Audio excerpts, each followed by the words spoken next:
भारत की पाकिस्तान और चीन से सटी सीमा पर भारत सरकार ने कुछ कामों को करने में बहुत देर कर दी है। लेकिन अच्छी बात यह है कि देर से ही सही, लेकिन भारत सरकार सही रास्ते पर जाती दिख रही है। यही वजह है कि हाल ही में भारत सरकार ने चाइना से सटे बॉर्डर पर एक ऐसी टेक्नोलॉजी को डिप्लॉय करने का डिसीजन लिया है जिसे यदि पिछले साल ही डिप्लॉय कर दिया जाता तो गलवान घाटी में हमारे 20 सैनिक शहीद ना होते। भारत ने सुरक्षा कारणों के चलते देश के भीतर ड्रोन को लेकर बहुत सारे बैन लगा रखे थे, जिस वजह से इसका असर मिलिट्री पर भी देखने को मिला।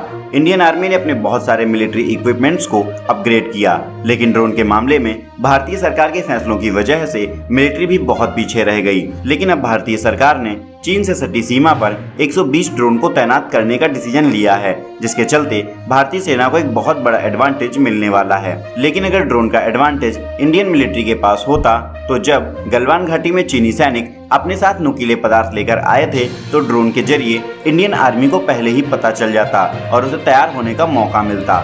लेकिन अब चीन का बुरा वक्त शुरू होने वाला है, क्योंकि भारतीय सेना के द्वारा तैनात किए जा रहे ड्रोन हार्श वेदर कंडीशन और बहुत ऊंचाई तक जाने में सक्षम हैं। इसके अलावा इन ड्रोन के कैमरों में 25x ऑप्टिकल जूम भी मौजूद है, जो कि भारतीय सीमा में रहकर ही चीन के बहुत अंदर तक देख सकता है। ड्रोन के फर्स्ट ट्रायल में यह जानकारी सामने आई है कि इसका वजन 1.5 किलोग्राम है, जो कि 2 घंटे तक उड़कर 15 किलोमीटर की रेंज को कवर कर सकता है। इसके साथ ही यह ड्रोन इंडियन आर्मी के ISR मिशन में बहुत काम आने वाले हैं, जिसके तहत इंडियन आर्मी दिन के साथ साथ रात में भी सर्विलांस कर सकती है।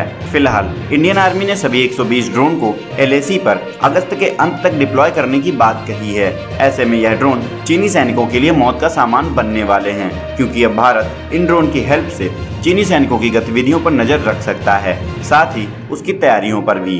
खैर, देर से ही सही, लेकिन भारत सरकार ड्रोन को लेकर मिलिट्री को काफी ज्यादा अपग्रेड करने में लगी हुई है। ऐसे में क्या भारत सरकार का यह डिसीजन सही है, हाँ या नहीं? इस बारे में आप अपनी राय हमें कमेंट बॉक्स में जरूर बताएं।